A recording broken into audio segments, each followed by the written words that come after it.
اور کل یگ کے آخری اوتار ہے کل کے اوتار، جس کا نام قرآن مجید میں لکھا گیا ہے محمد صلی اللہ علیہ وسلم. تو یہ جو آپ کی بھگوت گیتا میں لکھا ہے میرے حساب سے صحیح لکھا ہوا ہے کہ ہر یگ میں ایک اوتار آئے گا، اور آخری یگ ہے لکھا ہوا ہے کل کی پرانا میں، وہ کل یگ ہے، اور کل یگ کیا اوتار ہے کل کی اوتار. تو آپ سب کو جوڑیں گے تو پتہ لگتا ہے کہ آپ کے وید میں بھی کئی نشانی ہے محمد صلی اللہ علیہ وسلم کی، کئی بار محمد صلی اللہ علیہ وسلم کا ذکر ہے. کم از کم 100 حوالے تو میں دے سکتا ہوں جس میں محمد صلی اللہ علیہ وسلم کا ذکر ہے. اگر آپ پڑھیں گے بھوشیہ پرانا پرو 3 کھنڈ 3 ادھیائے 3 شلوکاس 5 سے 8، اس میں کہا گیا ہے کہ محمد صلی اللہ علیہ وسلم آئیں گے اور وہ ایک فارینر رہیں گے اور وہ ڈیزرٹ سے آئیں گے. لکھا ہے بھوشیہ پرانا میں پرو 3 کھنڈ 3 ادھیائے 3 شلوکا 10 سے 27 میں محمد صلی اللہ علیہ وسلم کا ذکر ہے. اگر آپ پڑھیں گے کنٹپ سکتاس اتھروا وید کتاب نمبر 20 چیپٹر نمبر 127 شلوک نمبر 1 سے 14، اس میں محمد صلی اللہ علیہ وسلم کا ذکر ہے. محمد صلی اللہ علیہ وسلم کا ذکر کئی جگہ وید کے اندر ہے، کئی جگہ پرانا میں ہے.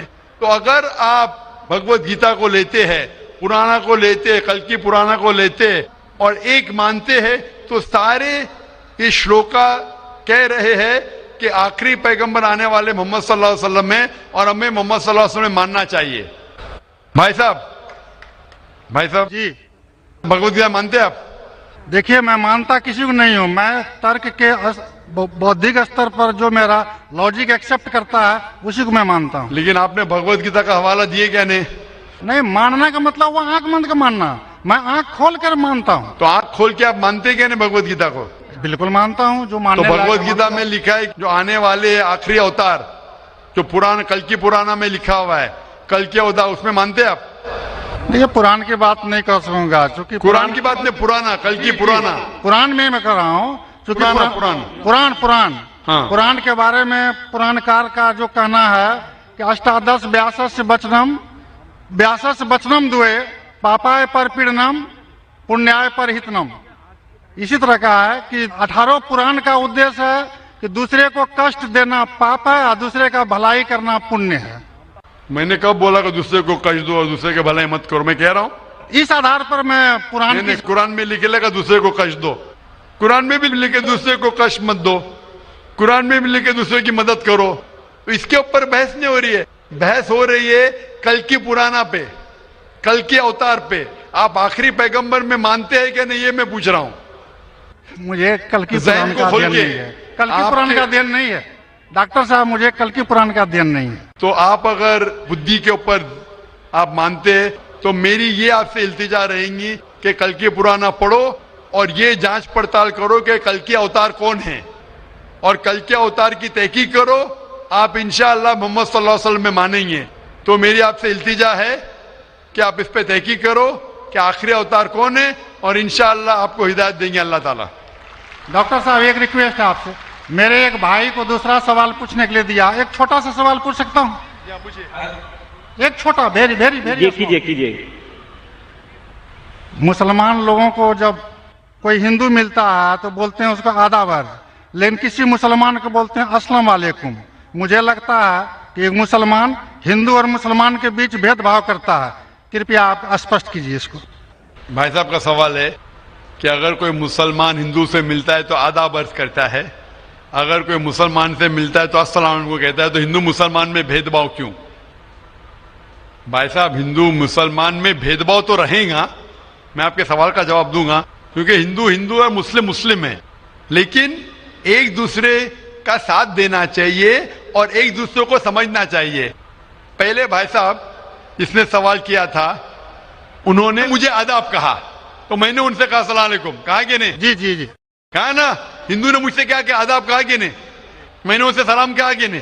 جی میں غور کیا تھا. غور کیا ماشاء اللہ، لیکن تو غور کیا تو کہا کیوں نہیں کہ آپ نے ایسا نہیں کہا؟ وہ ہندو بھائی نے مجھے آداب کہا.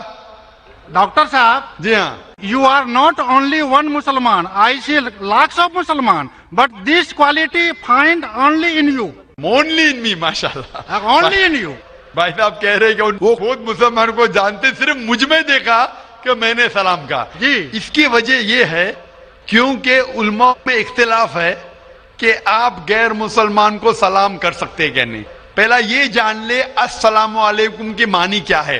السلام علیکم کی معنی ہے کہ آپ پہ سلامتی ہو. السلام علیکم ورحمۃ اللہ وبرکاتہ، آپ پہ سلامت رہے، رحمت رہے اور برکت رہے. نا اس میں اختلاف ہے مسلمانوں میں، مسلمان علماء میں، کہ آپ غیر مسلمان کو سلام کر سکتے کہنے، غیر مسلمان کے سلام کا جواب دے سکتے. اس میں اختلاف ہے کیونکہ ایک حدیث ہے جس میں اللہ کے رسول فرماتے ہیں، کیونکہ ایک حدیث ہے جس کے اندر یہود لوگ مسلمان کو کہتے السلام علیکم. السلام علیکم کا معنی آپ پہ موت ہو. سام کے معنی موت. السلام علیکم آپ پہ موت ہو. تو اللہ کے رسول نے فرمایا آپ کو علیکم ان پہ بھی. تو یہ حدیث ہے، صحیح حدیث ہے. یہود لوگ کہتے تھے مسلمان کو چھیڑنے کے لیے السلام علیکم آپ پہ موت ہو. تو اللہ کے رسول نے فرمایا آپ کو علیکم آپ پہ بھی ہو. تو اس کی وجہ سے اختلاف. اور کئی حدیثیں ہیں، میں زیادہ بحث میں نہیں جانا چاہوں گا، لیکن یہ کہنا چاہوں گا کہ کچھ علماء یہ بھی کہتے ہیں کہ آپ السلام علیکم کہہ سکتے، کیونکہ قرآن مجید کی ایک آیت ہے سورہ نساء میں، سورہ نمبر 4 آیت نمبر 86 اس میں کہا ہے اگر کوئی آپ کو گریٹ کرتا ہے، اگر کوئی گریٹ کرتا ہے تو آپ اور بہترین طریقے سے گریٹ کرو. اگر کوئی آپ کو گریٹ کرتا ہے اور بہترین طریقے سے گریٹ کرو، یا کم از کم اتنا. تو اگر کوئی السلام علیکم کہتا ہے، مجھے کہنا چاہیے وعلیکم السلام ورحمۃ اللہ. اگر کوئی کہتا ہے السلام علیکم ورحمۃ اللہ، مجھے کہنا چاہیے وعلیکم السلام ورحمۃ اللہ وبرکاتہ، یا کم از کم اتنا. یہ ضروری ہے. تو اسی لیے اگر کوئی مسلمان مجھ سے آداب کرے تو آداب سے بہتر کیا ہے؟ السلام علیکم.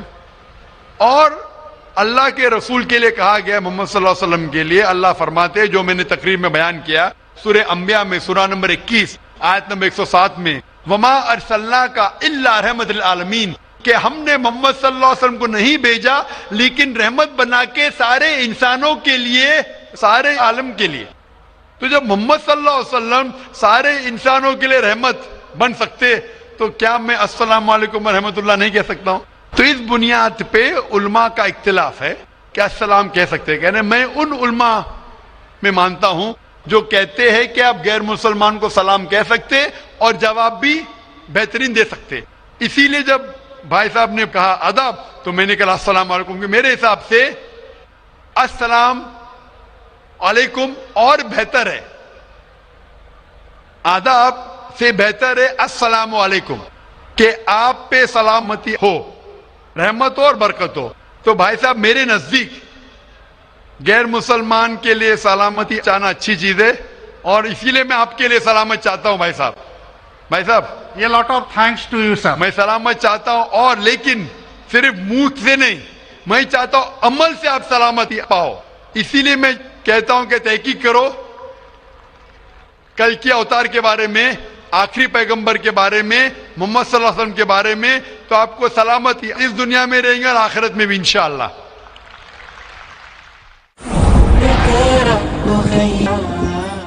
اگلا سوال مائک نمبر 3 سے، وہاں پر اگر کوئی غیر مسلم بھائی ہیں تو وہ سوال کر سکتے ہیں. ہاں نمسکار، میرا سوال یہ ہے کہ میں دوائی دکان آیا ہے، اور دوائی دکان کے بغل میں میں نے دو طبقے کو آپس میں لڑتے ہوئے دیکھا، جس میں کہ ایک بریلوی سماج اور ایک دیوبندی سماج تھا. تو بریلوی کہتے ہیں کہ دیوبندی لوگ صحیح نہیں ہے اور بریلوی صحیح ہے. تو اس کا بنیاد کیا ہے، جڑ کیا ہے، مجھے اس کی جانکاری چاہیے. سوال تھوڑا ڈیفیکلٹ ہے. بھائی صاحب نے کوئی ڈیفیکلٹ سوال کہا ہے لیکن جواب بہت آسان ہے. سوال ڈیفیکلٹ ہے لیکن جواب آسان ہے،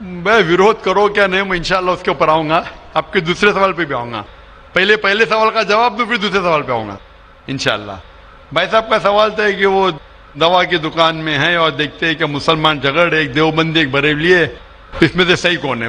دونوں بولتے ہیں کیا میں صحیح ہوں اور دوسرا غلط ہے. بھائی صاحب یہ دیوبندی لفظ کہاں سے ہے؟ جو دیوبند سے فارغ ہوتے دیوبندی کہتے ہیں، جو بریلی ایک جگہ ہے بریلی سے فارغ ہوتے تو بریلی کہتے. کون سے یہ؟ وہ مسلمان سے یہ جو قرآن پہ عمل کرتا ہے, جو قرآن اور صحیح حدیث پہ عمل کرتا ہے, چاہے دیوبندی ہو, بریلوی ہو, ندوی ہو, مدنی ہو, کوئی بھی ہو, کدھر سے بھی ہو, ہندوستانی ہو, امریکن ہو, سعودی ہو, جو قرآن کے پیغام پہ عمل کرے, جو اللہ نے فرمایا اس کے اوپر عمل کرے اور اللہ کے رسول کی صحیح حدیث پہ عمل کرے, وہ صحیح ہے. اسی لیے جاننے کے لیے کون صحیح ہے, آپ کو قرآن مجید تو ترجمے سے پڑھنے پڑے گا. اگر قرآن مجید ترجمے سے نہیں پڑھیں گے تو مشکل ہے جاننے کے لیے کون صحیح ہے کون غلط ہے. تو میری تقریر کی بنیاد تھی یہ. سوال مشکل تھا, جواب بہت آسان ہے. جو قرآن پہ عمل کرے اور اللہ کے رسول کی صحیح حدیث پہ عمل کرے وہ لوگ صحیح ہے. آپ کا دوسرا سوال, یہی لوگ نے آپ پہ تنقید کی. بھائی صاحب, ہاں دوسرا سوال میرا سن لیجیے. بھائی صاحب میرا جواب تو پہلا سنو نا. آپ نے بولے کہ لوگ تنقید کرتے ہیں. ایک اصول ہے کہ جو بھی مشہور ہے اس کے اوپر لوگ تنقید کریں گے. دنیا میں سب سے بہترین انسان کون, دنیا میں سب سے مشہور انسان کون, آدم علیہ السلام سے لے کے آج تک کے ہسٹری میں سب مانتے ہیں کہ سب سے بہترین انسان محمد صلی اللہ علیہ وسلم ہے. نہ ہی مسلمان, غیر مسلمان بھی کہتے ہیں. اگر آپ کتاب پڑھیں گے مائیکل ایچ ہارٹ کی 100 most influential people in history, 100 سب سے زیادہ انفلوئنشیل دنیا میں, نمبر 1 پہ وہ کہتے ہیں محمد صلی اللہ علیہ وسلم. آپ جانتے ہیں سب سے زیادہ کتابیں اگر کوئی انسان کے خلاف لکھی گئی ہے وہی محمد صلی اللہ علیہ وسلم. محمد صلی اللہ علیہ وسلم جیسے نیک آدمی, اچھے آدمی کے بارے میں لوگ نے سینکڑوں ہزاروں کتاب لکھی ہے. تو میں تو ناچیز ہوں, میں تو مقابلے میں ہوئی نا ان کے.